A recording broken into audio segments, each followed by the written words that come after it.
اعوذ باللہ من الشیطان الرجیم، بسم اللہ الرحمن الرحیم، رب اشرح لی صدری ویسر لی امری واحلل عقدۃ من لسانی یفقہوا قولی، رب زدنی علما اللہم فقہنا فی الدین، آمین۔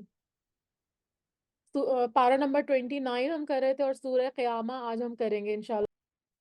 یہ مکی صورت ہے سورہ قیامہ، اور قیامہ کا مطلب ہے قیام کرنا، کھڑا ہونا اور قائم ہونا۔ تو یہاں پر یہ قیامت کے ناموں میں سے ایک نام ہے، اور اس میں 2 رکوع ہیں اور 40 آیات ہیں۔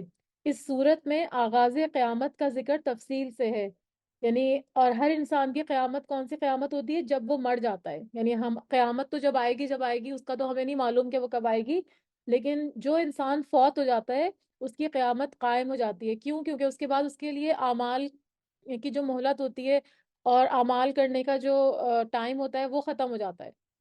مہلت عمل جو ہوتی ہے وہ ختم ہو جاتی ہے۔ جب تک ہماری زندگی ہے اللہ تعالیٰ نے ہم کو مہلت عمل دی ہے اور ہم کام کر سکتے ہیں، نیکیاں کر سکتے ہیں، اللہ کی اطاعت کے کام کر سکتے ہیں، لیکن جب ہم مر جاتے ہیں تو وہ چیپٹر کلوز ہو جاتا ہے، سوائے 3 چیزوں کے، جس کے بارے میں ہم کئی دفعہ یہ حدیث پڑھ چکے ہیں کہ کوئی صدقہ جاریہ کا کام آپ نے کیا ہوا ہو، یا پھر وہ علم جس سے دوسرے لوگ فائدہ جن کو پہنچا ہو، تو وہ جب بھی اس علم سے فائدہ اٹھائیں گے، اس علم کو آگے پھیلائیں گے، تو اس کا ثواب آپ کو آٹومیٹک ملے گا۔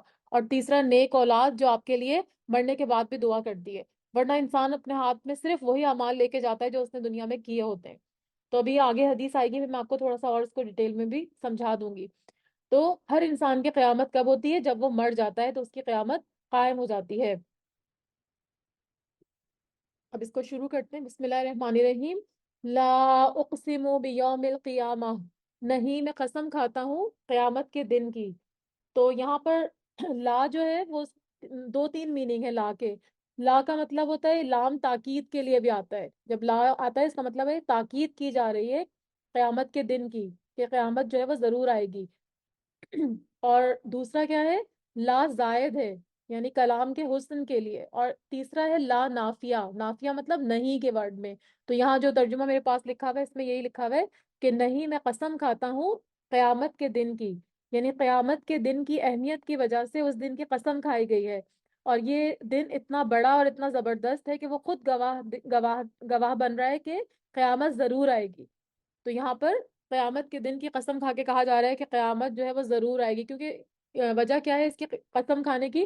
کہ جو اہل مکہ تھے اور قریش کے لوگ تھے، وہ اس کو ماننے سے انکار کرتے تھے، وہ آخرت کو ماننے سے انکار کرتے تھے۔ تو یہاں اللہ تعالیٰ قیامت کے دن کی قسم کھا کر فرما رہے ہیں کہ قیامت جو ہے وہ ضرور آئے گی۔ ولا اقسم بالنفس نفس اللوامہ، اور نہیں میں قسم کھاتا ہوں ملامت کرنے والے نفس کی، یعنی نفس لوامہ کون سا نفس ہوتا ہے؟ ملامت کرنے والا نفس۔ وہ بھلائی پر بھی ملامت کرتا ہے کہ زیادہ کیوں نہیں کی، اور برائیوں پر بھی کہ آپ اس سے باز کیوں نہیں آئے۔ تو دنیا میں جن کے بھی ضمیر بیدار ہوتے ہیں ان کے نفس ان کو ملامت کرتے ہیں، یعنی آخرت میں تو سارے ہی نفس آپ کو ملامت کریں گے کیونکہ آخرت میں تو آپ کو نہ کرنے کی اجازت ہی نہیں ہوگی۔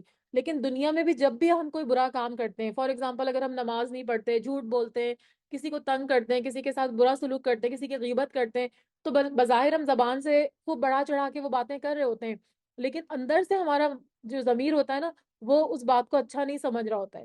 تو یہ انسان کے اندر ملامت کرنے والا نفس اللہ تعالیٰ نے رکھا ہوا ہے۔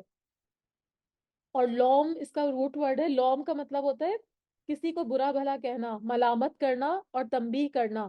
اور لوام کا مطلب ہوتا ہے بہت زیادہ ملامت کرنے والا۔ قرآن میں 3 طرح کے جو نفس ہیں ان کا ذکر کیا گیا ہے، اس کی ڈیٹیل میں آپ کو پھر کبھی بتاؤں گی، لیکن ابھی میں آپ کو مختصراً بتا رہی ہوں کہ کون کون سے نفس ہیں جس کا قرآن میں ذکر کیا گیا۔ پہلا ہے نفس امارہ، الف سے، اس کا مطلب ہوتا ہے بہت زیادہ حکم دینے والا نفس۔ دوسرا ہے نفس لوامہ، جس کا یہاں پہ ذکر کیا گیا کہ غلطی کا جب احساس ہمیں ہوتا ہے تو ہمارا ضمیر ہم کو ملامت کرتا ہے، وہ نفس لوامہ کہلاتا ہے۔ اور تیسرا ہے نفس مطمئنہ، یعنی اگر ہم کرتے ہیں تو پھر ہم کو نفس مطمئنہ حاصل ہو جاتا ہے، یعنی آپ جب اللہ کی اطاعت کے کام کرتے ہیں یا برے کاموں سے توبہ کرتے ہیں تو آپ کا دل جو ہے وہ بالکل مطمئن ہو جاتا ہے، دل کے اندر ایک سکون آ جاتا ہے، کہ اطمینان آ جاتا ہے، تو اس کو پھر نفس مطمئنہ کہتے ہیں۔ اور انسان کا نفس انسان کو حکم دیتا ہے، یعنی جو بھی ہمیں بری باتوں کی کرنے کی جو خواہش ہوتی ہے، یا ہمارا نفس ہمیں ہر چیز پر جو ہے وہ اچھال رہا ہوتا ہے، ہمارا نفس اندر سے ہمیں کہہ رہا ہوتا ہے کہ یہ کام کرو، یعنی کوئی اگر جیسے نماز نہیں پڑھنی یا سونے کا دل کر رہا ہے یا کوئی اور برا کام کرنے کا دل کر رہا ہے جو اللہ کی نافرمانی کا ہے، تو ہمارا نفس ہی ہوتا ہے جو ہم کو اس کام پر ابھارتا ہے، اور ساتھ ہی شیطان ہوتا ہے جو ہمارے دل میں کئی طرح کے وسوسے ڈال رہا ہوتا ہے۔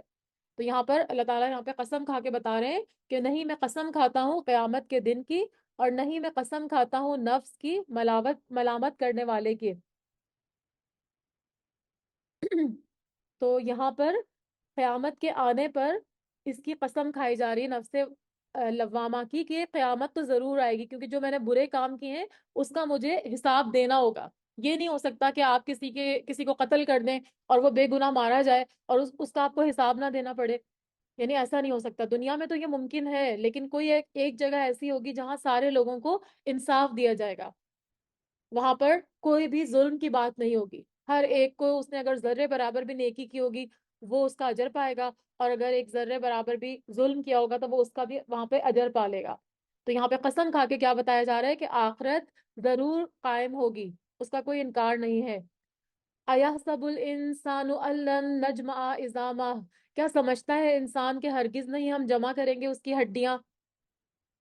یعنی انسان کا کیا یہ خیال ہے کہ ہم اس کی ہڈیوں کو، کیونکہ اہل مکہ جو تھے، قریش مکہ تھے، وہ کیا بولتے تھے کہ یہ جو ہڈیاں گل سڑ جاتی ہیں، زمین کے اندر چلی جاتی ہیں ہمارے مردوں کی، تو وہ کیسے دوبارہ زندہ ہو سکتی ہیں؟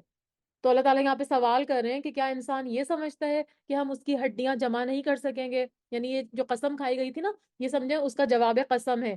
تو یہاں انسان سے مراد کافر اور ملحد انسان ہے۔ ملحد مطلب جو توحید سے ہٹا ہوا ہے، جو حق بات سے حق جو اطاعت ہے اللہ کی اس سے ہٹا ہوا ہے، تو وہ انسان ہے جو قیامت کو نہیں مانتا، اس کا گمان غلط ہے۔ اللہ تعالیٰ یقیناً انسانوں کے اجزا کو جمع فرمائیں گے۔ یہاں ہڈیوں کا بطور خاص اس لیے ذکر کیا گیا ہے کہ ہڈیاں ہی پیدائش کا اصل ڈھانچہ ہے، یعنی جب بچہ پیدا ہوتا ہے تو پھر اس کی ہڈیاں بنتی ہیں، اور اس کا جو بھی جو اسٹرکچر ہوتا ہے وہ انہی ہڈیوں کے اوپر کھڑا ہوتا ہے، اور مرتے دم تک وہی ہڈیاں جو ہے وہ ہمارے اسٹرکچر کو کھڑا رکھتی ہیں۔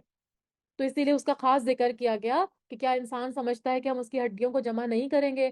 بلا، کیوں نہیں، قادرین علی ان نسوی بنانا، کیوں نہیں، ہم قادر ہیں اس بات پر کہ ہم درست کر دیں اس کے پور پور کو۔ وہ تو ہڈیاں تو بہت بڑی چیز ہے، اللہ تعالیٰ فرما رہے ہیں کہ ہم تو اس کی انگلیوں کے پور بھی درست کر سکتے ہیں۔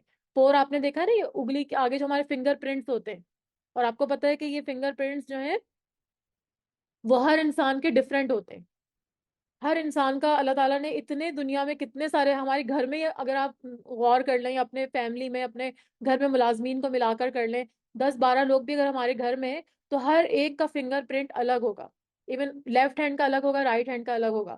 تو یہ اللہ تعالیٰ کی بہت بڑی قدرت ہے، اللہ تعالیٰ کے خالق ہونے کی یہ نشانی ہے کہ اللہ نے ہم کو پیدا کیا، کوئی بھی انسان یہ کام نہیں کر سکتا۔ تو اللہ تعالیٰ فرما رہے ہیں کہ تم کیا ہڈیوں کی بات کر رہے ہو، ہم تو اس بات پر قادر ہیں کہ ہم تمہارے پور پور کو بھی درست کر دیں گے۔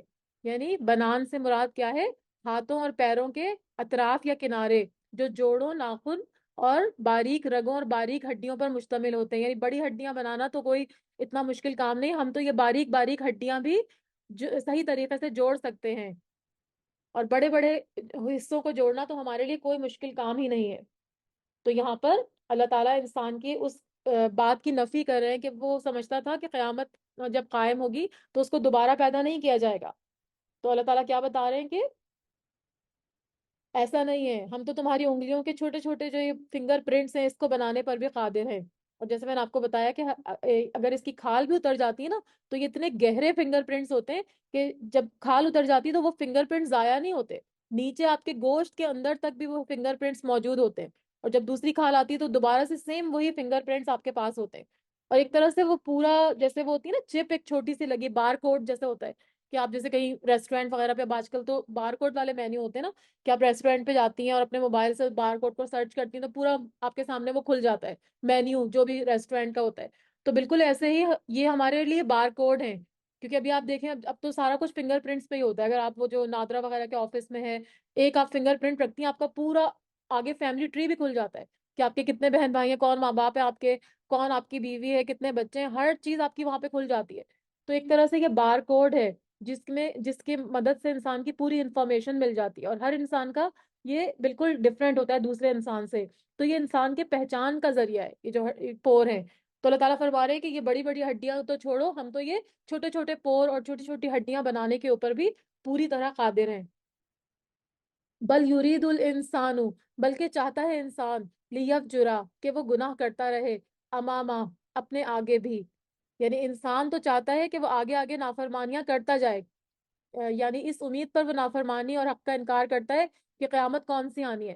کیونکہ دیکھیے جس کو بھی قیامت کا ڈر، قیامت آنے کا ڈر ہوگا نا، جس کو یہ احساس ہوگا کہ قیامت آئے گی اور ہماری پکڑ ہوگی، تو وہ کبھی بھی برا کام نہیں کرے گا. اس کے دل میں ایک، جیسے بھی ہم نے پیچھے نفس لوامہ کی بات کی، تو ایک ملامت کرنے والا نفس اس کے اندر ضرور ہوگا، جو اس کو ملامت کرے گا اور روکے گا کہ تم یہ برا کام کر رہے ہو، لیکن تمہیں اس کی پکڑ آئے گی، اس کا جواب تم کو دینا ہوگا. لیکن انسان کیا کر رہا ہے؟ اللہ تعالیٰ فرما رہے ہیں کہ وہ چاہتا ہے کہ وہ گناہ کرتا رہے اپنے آگے بھی، یعنی اپنے آگے آگے وہ جتنے مرضی گناہ کرتا رہے، اس کو پکڑا نہیں جائے گا. لیکن ایسا نہیں ہوگا. اور یہاں پر یہ جو ورڈ یوز ہوا نا، لیف جرا، کہ وہ گناہ کرتا رہے، تو فجرہ کا مطلب ہوتا ہے کسی چیز کو وسیع پیمانے پر پھاڑنا. فجر کا وقت بھی اسی لیے فجر کہلاتا ہے نا، کہ اس وقت جو ہے وہ اندھیرا پھٹ کے اور تاریکی پھٹ کے اس میں سے روشنی نمودار ہوتی ہے، سورج کی کرنیں نمودار ہوتی ہیں، تو اسی لیے اس کو فجر کہتے ہیں. اور فجور کا مطلب ہوتا ہے گناہ میں منہمک ہو جانا اور وسیع پیمانے پر گناہ کرنا. اور فاجر کا مطلب ہوتا ہے ایسا گناہ گار جو گناہ کو گناہ ہی نہیں سمجھے، یعنی اس کو یہ فیل ہی نہیں ہوتا، یہ شرمندگی نہیں ہوتی کہ میں کوئی گناہ کا کام کر رہا ہوں. تو یہ ہم کہتے ہیں نا کہ پہلی دفعہ جب کوئی کام برا کرتے ہیں نا، تو پہلی دفعہ آپ کو تھوڑا سا کچھ فیل ہوتا ہے، لیکن جب آپ کرتے چلے جاتے ہیں تو آپ کی ساری شرم ختم ہو جاتی ہے، اور وہ کام کرنا، برا کام کرنا آسان لگنے لگتا ہے.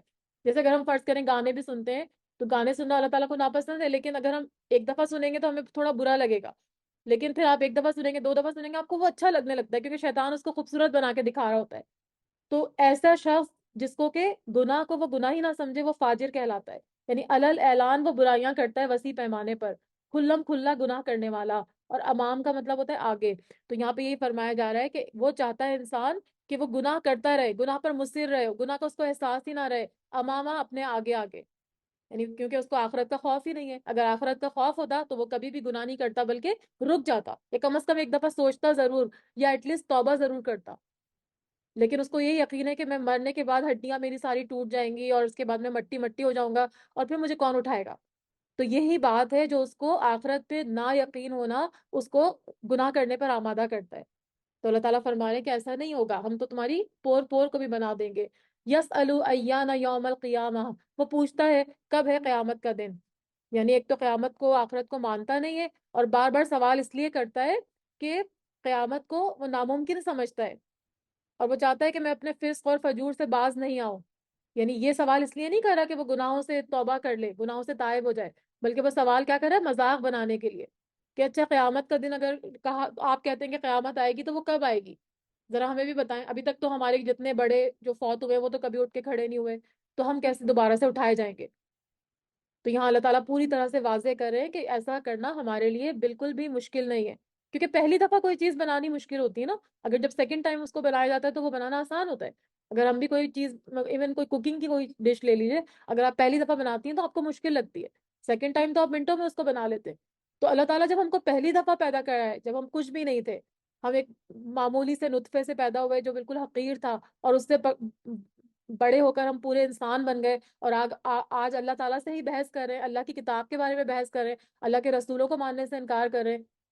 تو اللہ تعالیٰ جب پہلی دفعہ پیدا کر سکتے ہیں، تو دوسری دفعہ پیدا کرنا تو اس کے بائیں ہاتھ کا کھیل ہے، اس کے لیے تو کوئی چیز مشکل ہے ہی نہیں. وہ کن کہتے ہیں اور ہو جاتا ہے. تو یہاں پر وہ مذاق کے لیے پوچھ رہا ہے کہ کب ہے دن قیامت کا. فَإِذَا بَرِقَ الْبَصَرُ، پھر جب چندھیا جائیں گی آنکھیں. برق کا مطلب آپ کو پتا ہے نا، بجلی ہوتا ہے. اور برقہ کا مطلب ہوتا ہے بجلی چمکنا. تو جب بجلی چمکتی ہے تو آنکھیں کیسے خیرہ ہو جاتی ہے نا، یا کوئی آپ کے منہ پہ کوئی لائٹ یا ٹارچ ڈالتا ہے تو ایک دم سے آنکھیں تھوڑی دیر کے لیے چندھیا سی جاتی ہیں. تو یہاں وہ مطلب ہے کہ فَإِذَا بَرِقَ الْبَصَرُ، بس جس وقت نگاہ پتھرا جائے گی، یعنی دہشت اور حیرانی سے، کیونکہ ان کو تو یقین ہی نہیں تھا. کوئی ایسی چیز ہو جائے جس کا آپ کو یقین ہی نہ ہو، تو آپ ایک دم سے پریشان ہو جاتے ہیں، گھبرا جاتے ہیں نا.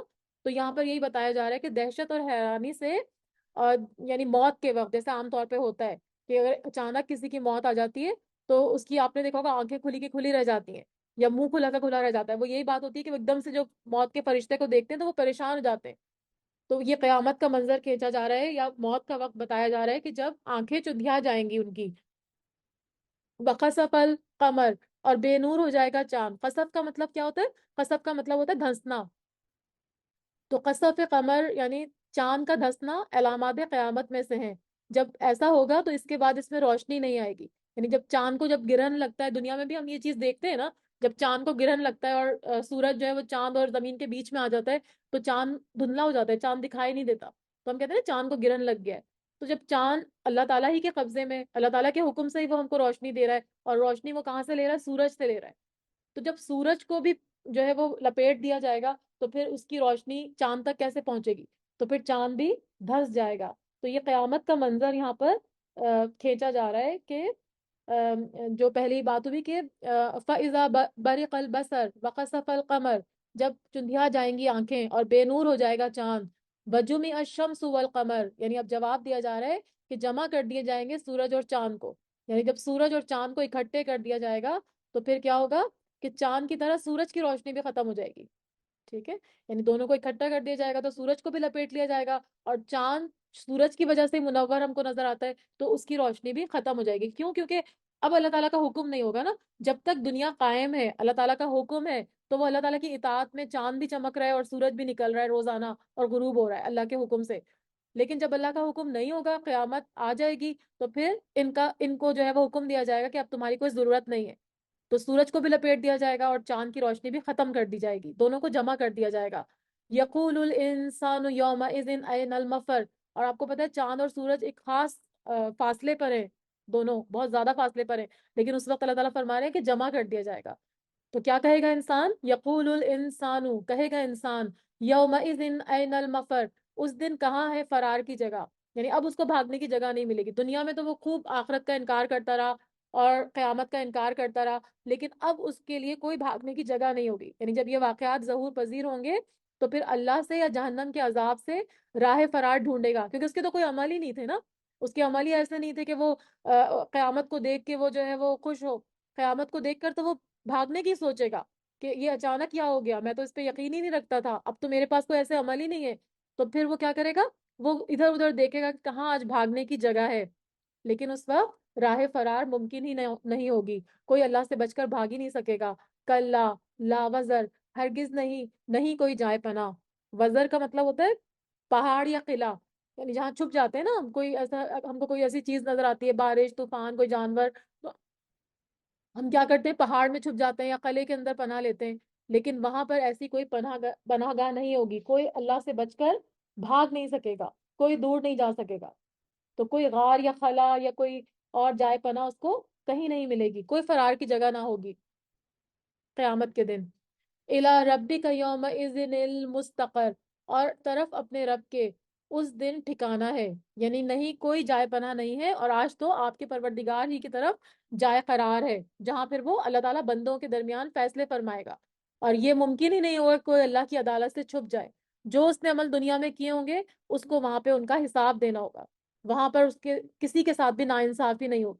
دنیا میں تو مہلت ملی، لیکن اب وہاں پر کوئی مہلت نہیں ہوگی، سب کی پکڑ آ جائے گی. یونبا الانسان، خبر دیا جائے گا. نبا کا مطلب خبر دینا ہوتا ہے نا، اہم خبر. تو اس کو بتا دیا جائے گا، اس کو خبر دے دی جائے گی، اس کو نیوز بتا دی جائیں گی انسان کو. کیا؟ یومئذ، اس دن، بما قدم و اخر، جو اس نے آگے بھیجا اور جو اس نے پیچھے چھوڑا. یعنی جو کچھ اس نے اپنے اعمال آگے کیے یعنی زندگی میں، اور جو اپنے نشانات یا اپنے اثرات پیچھے چھوڑ کر گیا، وہ سارے اس کو آگاہ کر دیے جائیں گے. یعنی اس کو اس کے تمام اعمال سے آگاہ کر دیا جائے گا، چاہے اول ہو، چاہے جدید ہو، چاہے اول ہو، چاہے آخر ہو، چاہے چھوٹا ہو یا بڑا ہو. سورہ کہف میں آتا ہے نا، سورہ کہف کی 49 نمبر آیت ہے، اس میں اللہ تعالیٰ فرماتے ہیں کہ اس کا مفہوم بھی اس میں ہے کہ وَوَجَدُوا مَا عَمِلُوا حاضرا، اور وہ پائے گا اپنا عمل حاضر. یعنی جو بھی اس نے عمل کیا ہوگا وہ حاضر ہوگا. دنیا میں تو ہم بہت سے کام لوگوں سے چھپ کے کر رہے ہوتے ہیں نا، اپنے کمرے میں بیٹھے ہوئے ہم موبائل پہ اس طرح کی کوئی چیزیں دیکھ رہے ہیں یا لوگوں سے چھپ کے کوئی کام کر رہے ہیں. لیکن اللہ سے کوئی عمل ہمارا چھپ نہیں سکتا. اللہ تعالیٰ ہر جگہ علم کے اعتبار سے موجود ہے، تو اللہ سے چھپ کے ہم کوئی کام نہیں کر سکتے. ہم کتنے ہی کمرے بند کر لیں، کتنے غاروں میں چھپ کے کوئی کام کریں، لیکن ہر کام کو اللہ تعالیٰ دیکھنے والا ہے. تو جو کچھ بھی وہ آگے بھیجے گا اور جو وہ پیچھے چھوڑے گا، وہ سارا کا سارا انسان کو خبر دے دیا جائے گا، اس کے نامہ اعمال اس کے سامنے پیش کر دیے جائیں گے. اور یہاں پر اخر، اخر کا مطلب ہے صدقہ جاریہ کے کام. ٹھیک ہے، تو اعمال نامہ جو ہے وہ دو چیزوں پر ہوگا. ایک میں قدما یعنی جو اس نے آگے بھیجا، جو بھی اچھے کام کیے برے کام کیے، اور جو پیچھے چھوڑ کر آیا۔ تو اس کے بارے میں حدیث آتی ہے کہ آپ صلی اللہ علیہ وسلم نے فرمایا کہ جس شخص نے اسلام میں کوئی نیک بات جاری کی، اس کے لیے اس کے اپنے عمل کا بھی ثواب ہے، اور جو لوگ اس کے بعد اس بات پر عمل کریں ان کا بھی ثواب ہے، بغیر اس کے کہ ان کے ثواب میں کچھ کمی ہو۔ ٹھیک ہے، جیسے فرض کریں اگر آپ کسی کو قرآن پڑھا دیتی ہیں یا کسی کو نماز کا طریقہ بتا دیتی ہیں، تو وہ جب تک وہ دوسرا شخص جس کو آپ نے نماز سکھائی یا قرآن سکھایا، وہ جب تک اس پہ عمل کرتا رہے گا، اور اس کے بعد بھی جو لوگ عمل کریں گے اس کا ثواب آپ کو بھی ملے گا، اور وہ جو شخص نماز پڑھ رہا ہے اس کو تو ملے گا ہی ملے گا۔ ٹھیک ہے، اور اسی طرح سے اس کا وائس ورسا، کہ جس نے اسلام میں کوئی بری طرح ڈالی، کوئی بری چیز ایجاد کی، کوئی برا کام شروع کیا، کسی نے کوئی کلب کھول لیا، کوئی ڈانسنگ کی کوئی جگہ کھول لی، کوئی اور اس طرح کی نافرمانی کے کام اللہ تعالیٰ کے لیے جو ہے وہ نافرمانی کے کام خود بھی کیے اور دوسروں کو بھی سکھا کے ڈالے، تو فرمایا کہ جس نے اسلام میں کوئی بری طرح ڈالی، اس پر اس کے اپنے عمل کا بھی بار ہے، اور ان لوگوں کا بھی جس کو جو اس کے بعد یہ عمل کریں گے۔ ٹھیک ہے، یہ جب فار ایگزامپل آپ کسی کو ڈانس کرنا سکھا دیتے ہیں، میوزک سکھا دیتے ہیں، گانا گانا سکھا دیتے ہیں، تو اس کا گناہ آپ کو آپ کو اپنے اپنے عمل کا گناہ تو ملے گا، لیکن اگر جتنے آگے تک وہ لوگ اس پہ عمل کرتے رہیں گے تو اس کا گناہ بھی آپ کے سر ہوگا۔ ٹھیک ہے، بغیر اس کے کہ ان لوگوں کا بار کچھ کم ہو، یعنی وہ لوگ جو گناہ کریں ان کو تو ملے گا، لیکن ساتھ جس نے وہ کام سکھایا اس کو بھی ملے گا۔ ٹھیک ہے، تو یہ مطلب بہت سخت بات ہے، ہم اس کو بہت لائٹ لے رہے ہیں، لیکن یہ ایسا نہیں ہے۔ یہ جو لکھا ہوا ہے نا قدما و اخر، یعنی جو پیچھے ہم چھوڑ کے اپنے آثار جا رہے ہیں، وہ ضرور جو ہے وہ کیا ہوں گے، وہ اس کا بھی ہم کو بدلہ دینا پڑے گا۔ اگر ہم کوئی نیکی کی چیز چھوڑ کے جاتے ہیں، کوئی ہم مسجد تعمیر کرتے ہیں، وہاں بچوں کو قرآن سکھا کر جاتے ہیں، وہ بچے جب تک اس میں قرآن پڑھتے رہیں گے تو اس کا آپ کو صدقہ جاریہ ملتا رہے گا، تو وہ نیکی بھی آپ کے مرنے کے بعد آپ کو ملتی رہے گی، اور اگر کوئی برا کام چھوڑا ہے اس کا بھی۔ حدیث میں آتا ہے، جو میں نے آپ کو شروع میں حدیث بتائی تھی نا، وہی بتا رہی ہوں دوبارہ سے، کہ انسان جب مر جاتا ہے تو اس کا عمل موقوف ہو جاتا ہے، ٹھیک ہے، عمل اس کا رک جاتا ہے، مگر تین چیزوں کا ثواب اس کو ملتا رہتا ہے۔ نمبر ایک، صدقہ جاریہ، جیسے کوئی کنواں کھدوا دیا، کہیں مسجد میں کوئی کام، مسجد بنوا دی، یا اس میں پنکھے لگوا دیا، جو بھی صدقہ جاریہ کا کام کیا، جب تک وہ کام اس سے لوگ فائدہ اٹھاتے رہیں گے تب تک اس کو ثواب ملتا رہے گا۔ نمبر دو، علم، جس سے لوگ فائدہ اٹھائیں، جیسے آپ نے قرآن کا علم کسی کو دے دیا اور لوگ اس کے اوپر عمل کر رہے ہیں، اس سے فائدہ اٹھا رہے ہیں، تو جب تک وہ اس سے فائدہ اٹھاتے رہیں گے وہ سارا ثواب بھی آپ کو مرنے کے بعد ملتا رہے گا۔ اور تیسرا، نیک اولاد جو اس کے لیے دعا کرے، جیسے اگر ہمارے والدین فوت ہو گئے تو ہم کیا کریں گے، ان کے لیے جو بھی ان کے لیے دعا کریں گے، جو بھی نیک عمل کر کے دعا کی جاتی ہے وہ قبول ہوتی ہے نا۔ تو بہت سے لوگ کہتے ہیں نا کہ ہم ان کے لیے قرآن پڑھ کے بخشیں یا اس طرح کی بات کرتے ہیں، تو قرآن تو زندوں کے لیے ہے نا اگر دیکھا جائے تو، کیونکہ قرآن تو ہدایت کی کتاب ہے۔ جو فوت ہو گئے اب ان کو تو ہدایت کی ضرورت نہیں ہے نا، وہ تو اپنے اعمال کر کے چلے گئے، تو آپ کی اولاد جو بھی نیک عمل کرتی ہے تو وہ آپ کا آٹومیٹک ثواب آپ کے والدین کو مل رہا ہوتا ہے، کیونکہ انہوں نے ان کو وہ کام سکھایا ہوتا ہے نا۔ تو اسی لیے کہا جاتا ہے کہ جب بھی آپ کوئی نیک عمل کریں، جیسے ہم اپنا یوزلی قرآن پڑھتے ہیں، ہم اپنا نماز پڑھتے ہیں، فجر میں پڑھی، ظہر میں پڑھی، عصر میں پڑھی، تو ہم فوراً اپنے والدین کے لیے دعا کریں، تو پھر وہ آپ کے والدین کے لیے صدقہ جاریہ ہے، یعنی نیک اولاد ہمارے لیے صدقہ جاریہ ہے۔ لیکن اگر ہم اولاد کو نیک بنا کے ہی دنیا سے نہیں گئے، ہم ان کو جو ہے وہ کبھی نماز ہی نہیں سکھائی، نہ ان کو کبھی قرآن سکھایا، تو پھر وہ کیسے ہمارے لیے صدقہ جاریہ بن سکتے ہیں؟ تو یہ تین چیزیں آپ کے مرنے کے بعد بھی آپ کو فائدہ دیتی ہیں۔ تو یہاں پر جو قدمہ اور اخرہ کی بات ہوئی نا، تو یہ میں اس کو واضح کر رہی تھی کہ خبر دے دیا جائے گا انسان اس کی جو اس نے آگے بھیجا، یعنی جو اپنی زندگی میں کام کیے، اور جو پیچھے چھوڑ کر آیا، اچھے یا برے، سب چیزیں اس کو بتا دی جائیں گی۔ بل الانسان علی نفسہ بصیرہ، بلکہ انسان اپنے نفس پر خوب نظر رکھنے والا ہے، یعنی انسان کو سارے گناہوں سے آگاہ کر دیا جائے گا، اور پھر فرمایا جا رہا ہے کہ انسان خود اپنے اوپر حجت ہے، یعنی دو چیزیں اس میں آ رہی ہیں، ایک تو یہ کہ اس کے اپنے اعضاء اس کی گواہی دیں گے، ہم نے بہت دفعہ قرآن میں پڑھا نا کہ اس کے ہاتھ، اس کے پاؤں، اس کی زبان، دیگر اعضاء گواہی دیں گے، یعنی مطلب کیا ہے کہ انسان کے اندر جو عیب ہے وہ انسان خوب جانتا ہے، جیسے پیچھے نفس لوامہ کی بات ہوئی کہ انسان خوب اپنے آپ کو جانتا ہے، اس کا ضمیر اس کو ملامت کرتا ہے برے کاموں سے، اور قیامت کے دن دوسرا، اس کے اعضاء اس کے خلاف گواہی دیں گے کہ جن پیروں سے چل کر اس نے برے کام کیے، جن ہاتھوں سے اس نے برے کام کیے، تو اس کے منہ پہ مہر لگا دی جائے گی کہ وہ جھوٹ نہ بولے، بہانے نہ بنائے، لیکن اس کے اعضاء گواہی دیں گے، اس کے، کیونکہ یہ باڈی پارٹ ہمیں بظاہر بے جان نظر آ رہے ہوتے ہیں نا، ہمیں لگتا ہے ہمارے ہاتھ تو ہمارے ساتھ ہیں، بس جو ہم کہتے ہیں وہی کرتے ہیں، لیکن اس وقت یہ ہمارے خلاف بولیں گے، ہمارے خلاف گواہی دیں گے، اس وقت یہ ہمارے قابو میں نہیں ہوں گے، کیونکہ یہ تو اللہ تعالیٰ نے ہم کو دیے نا، تو اس وجہ سے تو، اور آپ اسی طرح سے اگر آپ نیک عمل کرتے ہیں تو جیسے زمین ہے، زمین کے بارے میں آتا ہے کہ جہاں جہاں آپ نے نماز پڑھی ہوگی تو زمین گواہی دے گی کہ اس شخص نے یہاں پہ سجدہ کیا تھا، تو مختلف چیزیں، مختلف اللہ تعالیٰ کی مخلوق ہمارے لیے گواہی دے گی. بظاہر وہ ہم کو بےجان، زمین ہم کو کہاں بولتی ہوئی نظر آتی ہے، لیکن زمین اللہ تعالیٰ اس کے منہ میں زبان دیں گے اور وہ بولے گی کہ اس بندے نے یہاں پہ نماز پڑھی تھی. تو اسی لیے فرمایا جا رہا ہے کہ انسان اپنے نفس پر خوب نظر رکھنے والا ہے. اس کو معلوم ہے کہ کیا چیز میں صحیح کر رہا ہوں اور کیا چیز غلط کر رہا ہوں، ورنہ پھر قیامت کے دن اس کے اعضاء اس کے خلاف گواہی دیں گے اگر اس نے برے کام کیے ہوں گے. ولو القا، اور اگرچہ وہ ڈالے معاذیرہ، معذرتیں اپنی، یعنی وہ کتنے بھی ایکسکیوزز کر لے، کتنے بھی بہانے پیش کر لے، کتنا بھی لڑے جھگڑے، ایک سے ایک تعویل کرے، لیکن ایسا کرنا اس کے لیے مفید نہیں ہوگا، اور نہ ہی وہ اس سے اپنے ضمیر کو مطمئن کر سکتا ہے کتنی بھی معذرتیں کر لے. اور یہاں پر معذرت کا میں وہ دوسرے بھی میننگ،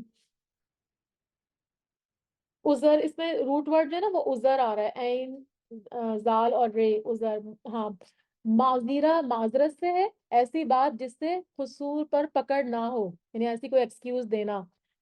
اور معاذیر پردوں کو بھی کہتے ہیں، یعنی اپنے اعمال کے اوپر وہ پردے ڈالنے کی کوشش کرے گا لیکن وہ ایسا کر نہیں سکے گا. کتنے بھی وہ پردے ڈالے، کتنے بھی ایکسکیوزز دے، کتنے بھی وہ اپنے قصور کو چھپانے کی کوشش کرے، وہ وہاں چھپ نہیں سکیں گے، کیونکہ اللہ تعالیٰ کی نظر سے کوئی عمل ہمارا پوشیدہ نہیں ہے، تو وہاں پہ کوئی ایکسکیوزز ایکسیپٹیبل نہیں ہوں گے.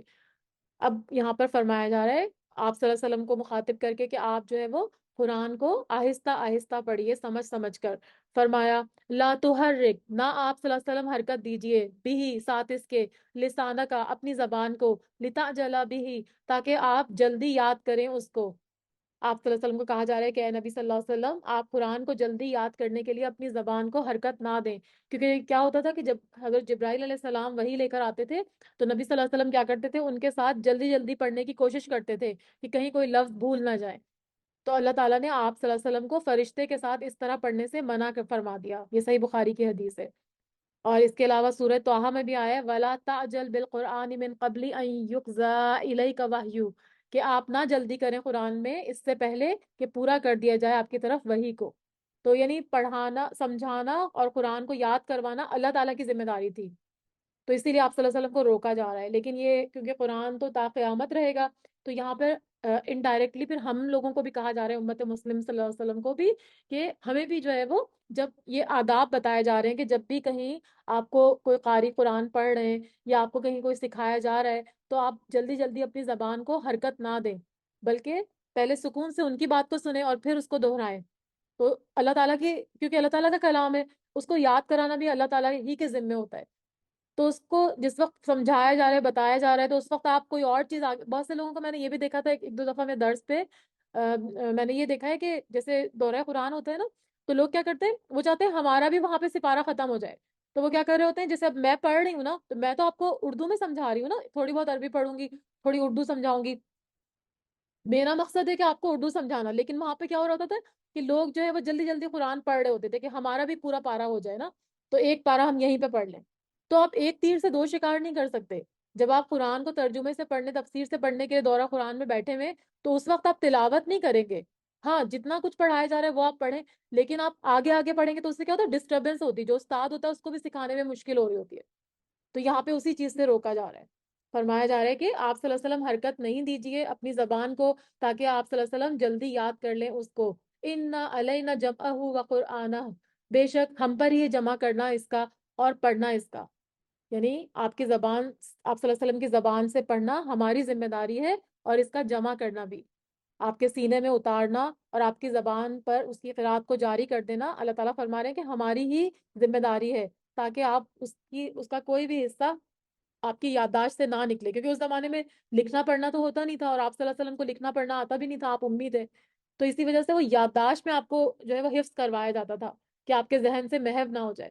تو یہ اللہ تعالیٰ ہی کا کام تھا کہ اللہ تعالیٰ حفظ کرواتے ہیں. اور آپ دیکھیں دنیا کی کوئی کتاب حفظ کرنا کتنا مشکل ہوگا، لیکن قرآن کریم کے ماشاء اللہ کتنے حفاظ ہیں موجود. تو یہ بھی اللہ تعالیٰ کی بہت بڑی مہربانی ہے، ورنہ ہمارا کیا دماغ، ہم تو تھوڑی سی چیز رکھ کے بھول جاتے ہیں، کوئی چابی رکھتے ہیں، کوئی چیز رکھتے ہیں، ہمیں یاد ہی نہیں رہتا ہم نے کہاں رکھی ہے. لیکن یہ قرآن اللہ کا ایک معجزہ ہے، اللہ کا کلام ہے، تو اس کو یاد کروانا بھی اللہ ہی کی ذمہ داری. اس عمر میں بھی لوگ صورتیں یاد کر لیتے ہیں. ابھی ریسنٹلی میری کسی خاتون سے ملاقات ہوئی تھی، تو وہ بتا رہی تھی، کافی بڑی تھی، مطلب میں خود اتنی بڑی ہوں، میرے سے بھی بڑی تھی. تو وہ بتا رہی تھی کہ میں نے قرآن جو ہے وہ سورہ بقرہ پوری یاد کی ہے. مطلب کوئی کلاس وہ آن لائن اٹینڈ کر رہی تھی، تو انہوں نے کہا میں نے وہ یاد کر لیے، اور ابھی ہم لوگ سورہ آل عمران یاد کریں، سورہ کہف یاد کریں. تو میں یہی بتا رہی ہوں کہ یہ ایک، اس میں عمر کی کوئی قید نہیں ہوتی، آپ کسی بھی عمر میں آپ اس کو یاد کر سکتے ہیں، کیونکہ یہ قرآن جو ہے وہ اللہ کا ایک معجزہ ہے. تو اس کو یاد کروانا بھی، اگر ہم تھوڑا سا اللہ کی طرف ارادہ کر لیں کہ ہاں ہاں اللہ تعالیٰ ہم یہ صورت یاد کرنا چاہ رہے ہیں، تو انشاءاللہ اللہ تعالیٰ آپ لوگوں کے لیے آسانی کریں گے. تو یہاں پہ یہی فرمایا جا رہا ہے کہ ہم پر ہے اس کا جمع کرنا اور پڑھنا اس کا. فَإِذَا قَرَأْنَاهُ، پھر جب پڑھیں ہم اسے، فَاتَّبِعِ قُرْآنَهُ، تو پیروی کیجیے آپ صلی اللہ علیہ وسلم اس کے پڑھنے کی.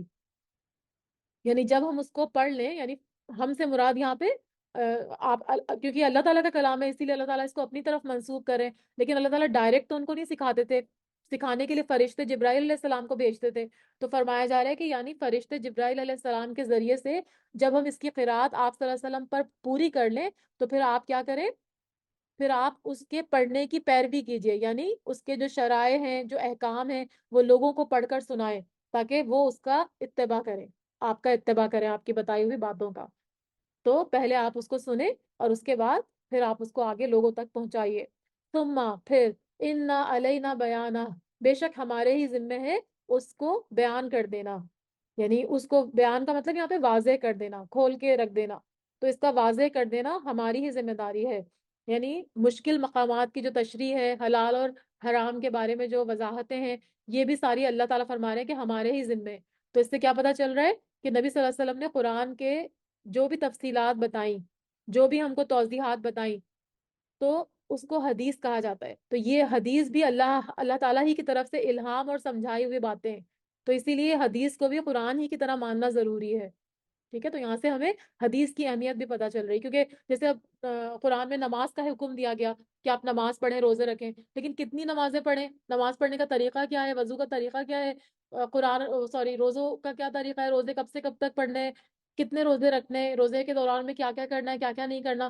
یہ ساری باتیں ہمیں سنت سے پتہ چلی نا، احادیث سے پتہ چلی. تو وہ احادیث بھی اللہ تعالیٰ ہی نے ان کو بتائیں، جو انہوں نے ہمیں بتائی.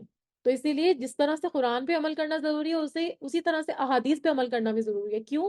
کیونکہ یہاں پہ اللہ تعالیٰ خود فرما رہے ہیں کہ ثم انا علینا بیانہ، کہ بے شک ہمارے ہی ذمے ہے اس کو بیان کرنا. یعنی جو آیتیں ہیں ان کی تفاسیر احادیث سے بیان کی گئی، اور وہ احادیث آپ صلی اللہ علیہ وسلم نے خود سے نہیں بیان کی، وہ آپ صلی اللہ علیہ وسلم کو جبرائیل علیہ السلام آ کے اللہ تعالیٰ کے حکم سے سکھاتے تھے. تو جو لوگ حدیث کا انکار کرتے ہیں تو وہ بہت غلط چیز ہے. یعنی جو بھی حدیث کا انکار کرتا ہے تو وہ تو اسلام سے خارج ہونے کے برابر ہے، کیونکہ قرآن کا انکار اور حدیث کا انکار، یعنی دونوں کا ہم نے اقرار کرنا ہے کہ دونوں اللہ تعالیٰ ہی کی طرف سے ہے. ٹھیک ہے، تبھی ہم مسلمان کہلانے کے اور مومن کہلانے کے لائق ہیں. کلا، ہرگز نہیں، بل تحبون العاجلہ، بلکہ تم پسند کرتے ہو جلدی ملنے والی چیز کو. اور عاجلہ، اجلا کا مطلب ہوتا ہے دنیا، کیونکہ دنیا ہم کو فوراً مل جاتی ہے نا. آخرت تو ابھی ہم کو دکھ نہیں رہی، آخرت میں ہمیں کیا ہوگا، ہمارے ساتھ کیا سلوک ہوگا، وہ ہم صرف سن رہے ہوتے ہیں، لیکن آخرت ہم کو نظر نہیں آ رہی. تو ہم کیا کرتے ہیں، ہم جلدی ملنے والی چیز یعنی دنیا سے محبت رکھتے ہیں، کیونکہ ہمیں دنیا میں فائدے نظر آتے ہیں، دنیا میں ہمارے نفس کے حساب سے ہمیں اچھی اچھی چیزیں مل رہی ہوتی ہیں، ہمارے لیے بڑی خوبصورتیاں ہیں، بڑے جو ہے وہ ہمارے اندر، اس کے اندر بڑے ہمارے فن ہیں، بڑی بڑی چیزیں جس سے ہم لطف اندوز ہو رہے ہوتے ہیں. ٹھیک ہے، تو یہ ہم کو جلدی مل رہی ہے. تو اللہ تعالیٰ فرما رہے ہیں کہ تم پسند کرتے ہو جلد ملنے والی چیز کو، اور یہ تو عاجلہ جو ہے وہ ختم بھی جلدی ہو جائے گی نا. یہاں ہم نے ہمیشہ تو نہیں رہنا، جتنے دن ہم ہیں، جتنی ہماری زندگی ہے، اس کے بعد تو ہم چلے جائیں گے. لیکن جو آخرت ہے جس سے کہ یہ لوگ بھاگ رہے ہیں، وہ اصل میں ہمیشگی کی زندگی ہے.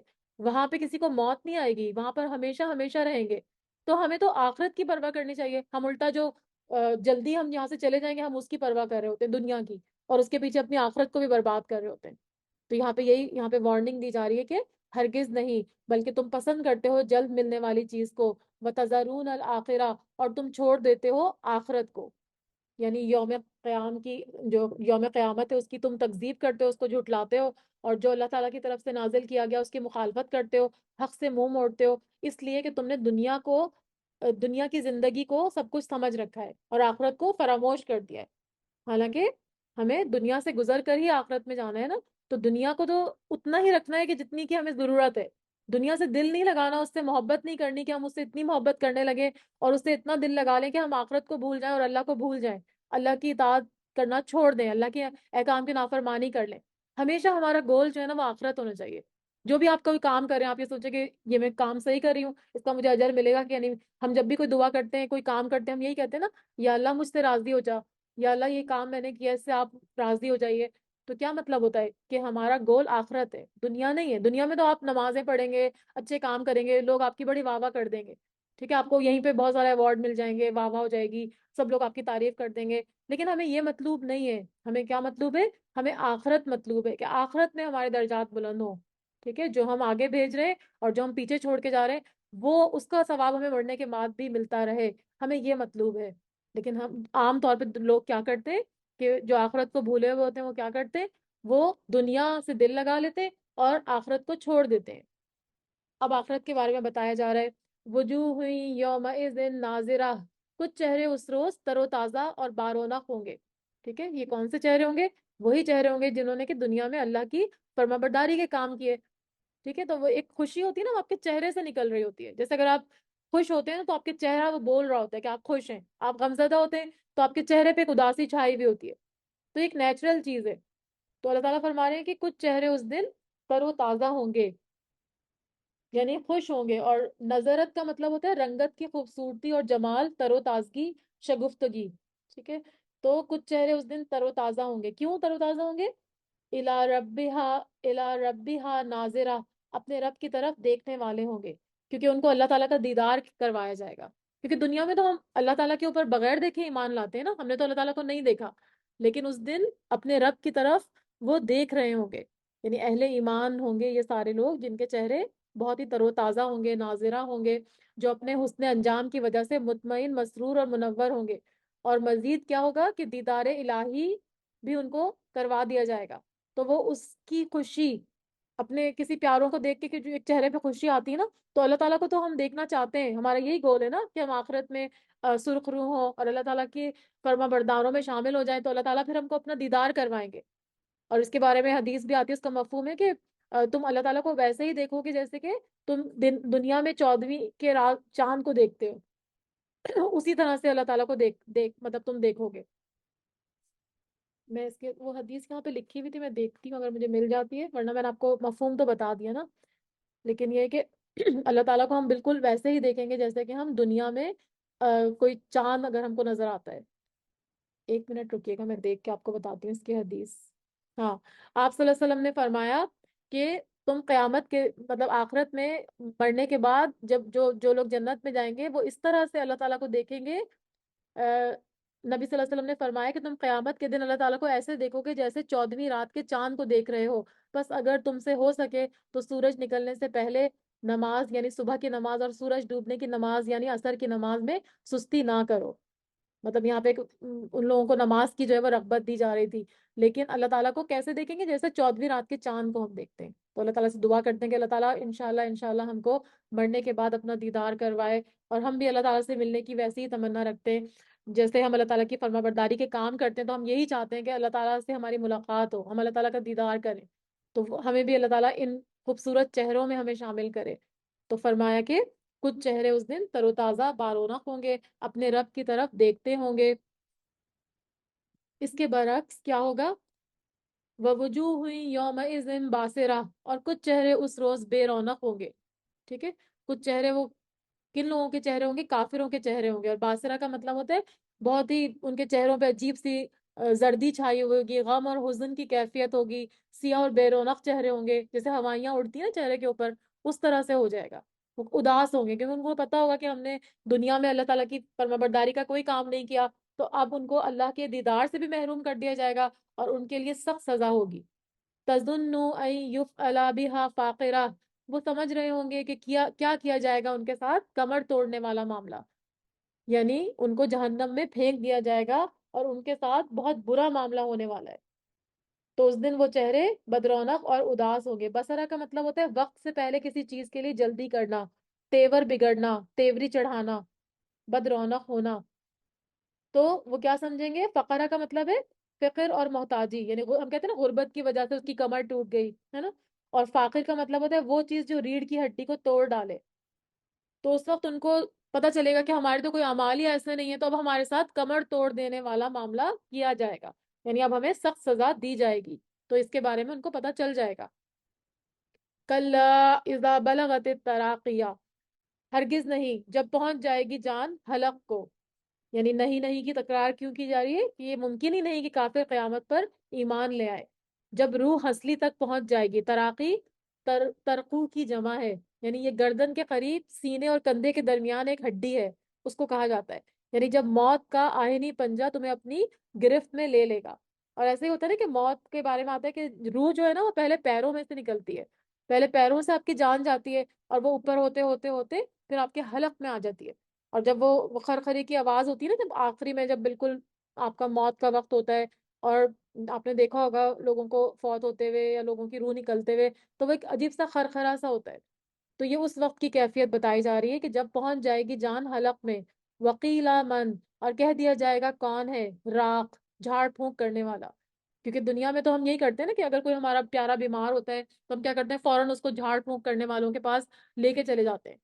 تو اس وقت وہ سارے لوگ کیا کریں گے، حاضرین میں سے پوچھیں گے کہ کوئی ہے جو جھاڑ پھونک کے ذریعے جو ہے اس کو موت کے پنجے سے چھڑا لے. تو اللہ تعالیٰ یہی فرما رہے ہیں کہ، اور یہ جو ورڈ یوز ہوا ہے نا راق، اس کا بھی میں آپ کو میننگ بتا دیتی ہوں. راق کا مطلب ہوتا ہے،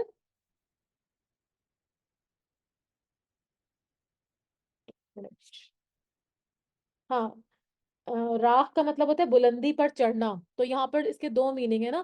ایک تو یہاں پہ بتایا جا رہا ہے کہ جان حلق میں آ جائے گی، اور دوسرا بلندی پہ چڑھنا. تو بلندی پہ چڑھنے سے بعض اس کا یہ ترجمہ لیتے ہیں کہ اس کی روح کو کون لے کر چڑھے گا، ملائکہ رحمت یا ملائکہ عذاب. ٹھیک ہے، تو یہ بات بھی ہو سکتی ہے. یا پھر جب اس کی جان حلق میں پہنچ جائے گی تو کیا کہا جائے گا کہ کون ہے جھاڑ پھونک کرنے والا. یعنی کون ہے جو اس کے، اور یہ جو راخ کا میننگ میں نے بلندی پہ چڑھنا آپ کو بتایا نا، اور جھاڑ پھونک، تو بلندی پہ چڑھنا مطلب جب روح بالکل نکلنے لگتی ہے یا سانس رکنے لگتی ہے تو کیا ہوتا ہے کہ اس کو وہ جو سینے پہ چڑھ کے وہ دبا کے اس کو وہ کرتے ہیں نا، کیا کہتے ہیں اس کو، پمپ کرتے ہیں اس کو اس کے سینے پہ کہ اس کی سانس بحال ہو جائے. تو وہ یہاں پہ مراد ہے کہ کوئی جھاڑ پھونک کرنے والا، کوئی اس کی روح کو واپس لوٹانے والا ہوگا نہیں ہوگا. جب اللہ سی تعالیٰ، پی آر کرتے ہیں. ہاں ایگزیکٹلی سی پی آر، مجھے وہ تھینک یو جزاک اللہ سدرا، مجھے یاد نہیں آ رہا تھا سی پی آر. تو وہ سی پی آر جو کیا جاتا ہے نا، تو وہ بھی یہاں پہ میننگ بن رہا ہے راگ کا. تو لوگ کتنا بھی سی پی آر کر لیں، کچھ بھی کر لیں، کسی جھاڑ پھونک والے کو بلا لیں، کسی جادوگر کو بلا لیں، جو مرضی کر لیں، لیکن اگر اس کی موت کا ٹائم آ جائے گا تو پھر کیا ہوگا کہ پھر اس کی جان جو ہے وہ اللہ تعالیٰ کے پاس چلی جائے گی. کوئی کسی کام نہیں آ سکے گا کیونکہ اس کی موت کا وقت آ گیا ہے. تو اللہ تعالیٰ کیا فرما رہے ہیں کہ وزننا، اور وہ سمجھ لے گا انہ الفراق، کہ بے شک جدائی کا وقت ہے. اور آپ کو پتا ہے کہ جو مرنے والے ہوتے ہیں ان کو پتا چل جاتا ہے. یعنی وہ شخص بھی یقین کر لیتا ہے جو فوت ہونے لگتا ہے، اس کو یقین آ جاتا ہے کہ اب میں واپس نہیں آؤں گا اور یہ جدائی کا وقت ہے. یعنی وہ شخص یقین کر لے گا کہ جس کی روح ہنسلی تک پہنچ گئی ہے، اب مال اولاد اور دنیا کی ہر چیز سے جدائی کا مرحلہ آ گیا ہے. ہمیں اپنے بچے کتنے پیارے لگتے ہیں، ہمیں اپنے شوہر، اپنی بیویاں، اپنے ماں باپ، اپنے دوست احباب کتنے ہم کو پیارے لگتے ہیں. لیکن اس شخص کو یہ پتا چل جائے گا کہ اب واپسی ناممکن ہے، اور وہ سمجھ لے گا موت کے فرشتوں کو دیکھ کر کہ بے شک یہ جدائی کا وقت ہے. فراق کا مطلب ہوتا ہے نا جدائی، کہ اب سب سے جدا ہونے کا وقت ہے، اپنے مال کو چھوڑنے کا اور دنیا کی ہر چیز کو چھوڑ کے جانا ہے. بلتفت الساق بالساق، اور لپٹ جائے گی پنڈلی ساتھ پنڈلی کے. یہاں پر اس کے میننگ یہ بتائے جا رہے ہیں کہ ایک تو موت کے وقت پنڈلی کا پنڈلی کے ساتھ جڑ جانا مراد ہے، یا پھر پے در پہ تکلیفیں. ٹھیک ہے، یعنی ایک کے بعد ایک، دوسری پھر تیسری، یعنی بیماری بھی ہے، پریشانی بھی ہے، پھر موت، روح نکلنے کی تکلیف ہے. تو ایک کے بعد دوسری، دوسری کے بعد تیسری پریشانی جو ہے وہ یہاں مراد ہے. کہ ساق بالساق کا مطلب ہے مصیبت کے ساتھ مصیبت چمٹ جائے گی. یعنی اب اس کو خلاصی اس کی ممکن ہی نہیں ہوگی، اب اس کو یہاں سے دنیا سے جانا ہی جانا ہے. الی ربک یومئذ المساق، اور آپ صلی اللہ علیہ وسلم کے رب ہی کی طرف اس روز روانگی ہے، یعنی اپنے پروردگار ہی کی طرف چلنا ہے. اب دنیا میں تمہارے جتنے بھی دوست تھے، احباب تھے، جو بھی محبتیں تھیں، جو بھی رشتہ داریاں تھیں، وہ ساری کی ساری ختم ہو جائیں گی. اب صرف اللہ ہی کے پاس جانا ہے. تو اب اس کی جو ہے وہ کھلے گی. اب اس کو پتا چلے گا، اب اس کی عقل، اس کے مطلب ہوش ٹھکانے آئیں گے کہ دنیا میں تو وہ اللہ کی نافرمانی کے کام کرتا رہا اور سمجھتا تھا کہ مرنے کے بعد دوبارہ زندگی ہوگی نہیں، یوم آخرت آئے گا ہی نہیں. لیکن اب اس کو پتا چلے گا کہ اب آج تو اللہ ہی کی طرف روانگی ہے اور سب کے ساتھ جدائی ہے. فلا صدق ولا صلی، بس نہ اس نے تصدیق کی اور نہ اس نے نماز پڑھی. یعنی اس انسان نے جس کی کہ موت، جس نافرمان کی موت کا یہاں ذکر کیا جا رہا ہے، اس نے رسول صلی اللہ علیہ وسلم اور قرآن کی تصدیق نہیں کی، ان کو سچا نہیں مانا، اور نہ ہی نماز پڑھی. اور صدقہ کا مطلب صدقہ بھی مراد ہے، جو ہم صدقہ خیرات کرتے ہیں. تو نہ اس نے وہ صدقہ دیا، اور نہ ہی رسول اور قرآن کی تصدیق کی، اور نہ ہی نماز پڑھی، یعنی اللہ کی عبادت نہیں کی. ٹھیک ہے، اللہ نے اس کو عبادت کا حکم دیا لیکن اس نے وہ نہیں کیا. اور آپ کو پتہ ہے جو مومن ہوتے ہیں نا، ان کی تو موت کے بارے میں حدیث آتی ہے کہ اس طرح سے ان کی موت ہوگی جیسے کہ کوئی ہم پرفیوم کی شیشی کھولتے ہیں نا تو خوشبو کیسے پھیل جاتی ہے، تو اتنی آسانی سے ان کی روح نکل جائے گی. اور جو نافرمان ہے، کافر ہے، ان کی روح اندر اندر جسم میں دوڑے گی اور اس کو گھسیٹ گھسیٹ کے فرشتے نکالیں گے، جیسے کہ گیلی گیلی اون کو کانٹوں پہ سے گھسیٹ کے نکالا جاتا ہے. اس طرح سے ان کو اتنی تکلیف ہوگی کیونکہ وہ مرنا نہیں چاہیں گے نا. تو یہاں پہ ان کافروں کا مرنے کا نقشہ کھینچا جا رہا تھا کہ اس نے کیا کیا تھا، نہ تصدیق کی تھی رسولوں کی، نہ قرآن کی، اور نہ ہی اس نے نماز پڑھی. وَلَٰكِن كَذَّبَ وَتَوَلَّىٰ، اور لیکن اس نے جھٹلایا اور اس نے منہ موڑ لیا. یعنی جو کچھ اس کو بتایا گیا اس کو اس نے جھٹلا دیا، قرآن کو ماننے سے انکار کر دیا اور ہر چیز کی روح گردانی کر لی، ایمان اور اطاعت سے روح گردانی کی، اس سے منہ موڑا.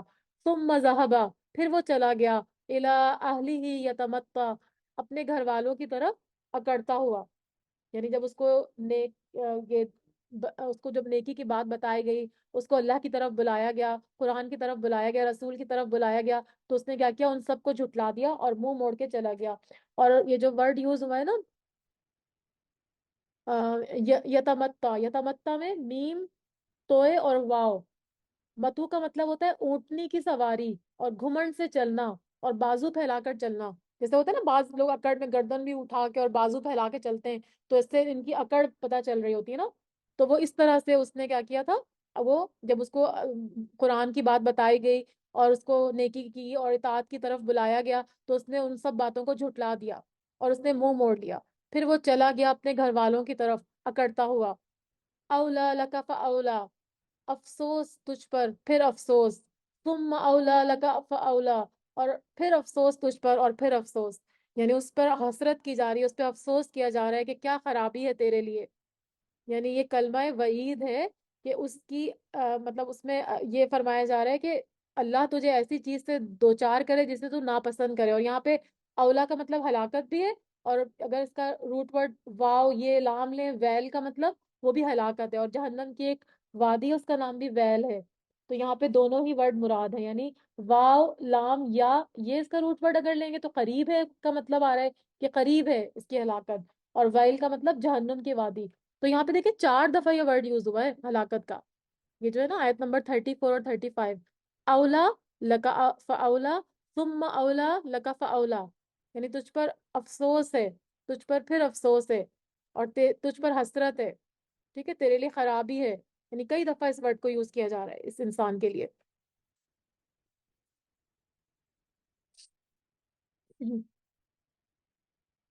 ایحسب الانسان، کیا سمجھتا ہے انسان، ان یترکا سدا، کہ وہ چھوڑ دیا جائے گا بیکار. یعنی انسان کو ایسے ہی اللہ تعالیٰ نے بے مقصد پیدا کر دیا ہے دنیا میں، بس وہ ایسے ہی آ گیا کہ بس اپنی خواہشات کی پیروی کرتا رہے اور یہاں سے کھاتا پیتا جانوروں کی طرح چلا جائے. اللہ تعالیٰ فرما رہے ہیں کہ ایسا نہیں ہے. یعنی اس کو کسی چیز کا اگر حکم دیا جائے تو وہ نہ اس کو کسی چیز کا حکم دیا جائے گا اور نہ کسی چیز سے منع کیا جائے گا، نہ ہی اس کا محاسبہ ہوگا اور نہ ہی اس کا کوئی انجام ہوگا. اور اس کو قبر میں ہمیشہ کے لیے چھوڑ دیا جائے گا اور اس کو دوبارہ زندہ نہیں کیا جائے گا. لیکن ایسا نہیں ہوگا، یہ انسان سمجھ رہا ہے لیکن اصل میں ایسا نہیں ہوگا. اور سدا کا ورڈ جو ہے یہاں پر سین دال، یہ اس کا روٹ ورڈ ہے. اس کا مطلب ہے وہ اونٹنی جو کھلے کھلے قدم رکھے، یعنی غافل ہو کر چلے، جیسے چوڑے ہو کے چلتے ہیں نا، تو اس طرح سے جو اونٹنی چلتی ہے اس کو سدا کہتے ہیں. یعنی ایسا انسان، یہ سدا کا مطلب ہے ایسا انسان جس پر کوئی ذمہ داری نہیں ہو. یعنی بس وہ ایسے ہی آ گیا دنیا میں جانوروں کی طرح اور ایسے ہی یہاں سے چلا جائے گا. لیکن ایسا نہیں ہوگا. جب وہ دنیا میں آیا ہے تو وہ اللہ کی مخلوق ہے، اللہ کا بندہ ہے. تو وہ یہاں اللہ نے کیوں اپنے بندوں کو پیدا کیا؟ اپنی عبادت کے لیے، اپنی اطاعت کے لیے. ٹھیک ہے، حقوق اللہ بھی اس نے کرنے ہیں، حقوق العباد کو بھی جو ہے وہ اس کا بھی خیال رکھنا ہے. ایسا نہیں کہ وہ بے مہار اونٹنی کی طرح جو ہے وہ جہاں منہ مارتا پھرے اور اس کے بعد یہاں سے چلا جائے، اس کا کوئی حساب کتاب نہیں ہوگا. ایسا نہیں ہوگا. دنیا میں جو ہم کو ہمیں بلایا، ہمیں جو دنیا میں ہم آئے ہیں وہ ہم کیوں آئے؟ کہ ہم آسن و عملا، کہ ہم اچھے عمل کریں. اللہ تعالیٰ دیکھیں گے کون ہے جو اچھے عمل کرتا ہے. سورہ ملک میں آپ لوگوں نے پڑھا تھا نا یہ والی آیت. تو یہاں پہ فرمایا کہ انسان سمجھتا ہے کہ وہ چھوڑ دیا جائے گا بیکار. الم یکو نطفتم من منی یمنا. اور کیا نہ تھا وہ ایک نطفہ منی کا جو ٹپکایا جاتا ہے. یعنی جو اپنی پیدائش پہ انسان ذرا غور کرے کہ وہ کیا تھا. ایک نطفہ تھا جس کو کہ ماں کے پیٹ میں ٹپکایا گیا. ثم مکانا علقتن. پھر وہ ہو گیا جمع ہوا خون. علقہ کا مطلب ہوتا ہے جمع ہوا خون. یعنی انسان کی تخلیق کے مرحلے بتائے جا رہے ہیں کہ نطفہ تھا پھر علقہ تھا پھر مضغہ. پھر اس کے بعد وہ ہڈیاں عظام اس کے جب گوشت پہ ہڈیاں آئیں سوری ہڈیوں پہ گوشت آیا. تو وہ سارے اس کے جو مراحل ہیں اگر وہ اس پہ غور کرے تو ذرا سوچے کہ پہلے تو وہ ایک نطفہ تھا پھر وہ جمع ہوا خون ہو گیا. فخلق فسوا. پھر اس نے پیدا کیا پھر اس نے اس کو درست کیا. فسوا کا مطلب ہے اس کو ٹھیک ٹھاک بنایا. یعنی اس کے سارے بازو وغیرہ سب بالکل جو ہے وہ لیول کیے اس کو برابر کیا. ان کے اندر ایک میزان رکھا اور اس کی تکمیل کی اور پھر اس میں روح پھونک دی. فجعل منہ. پھر اس نے بنایا اس سے منہ الزوجین. اس سے جوڑا یعنی پھر اس کا ایک جوڑا بھی بنایا جس میں کہ اس کو سکون ملے. یعنی مرد کو عورت میں عورت کو مرد میں سکون ملے. تو پھر اللہ تعالیٰ نے جب اس کو درست کر دیا تو پھر اس سے جوڑے بنائے. یعنی فجعل منہ الزوجین الذکر والانثی. پھر اس نے بنا دیا اس سے جوڑا مرد اور عورت کا. الیس ذالک بقادر.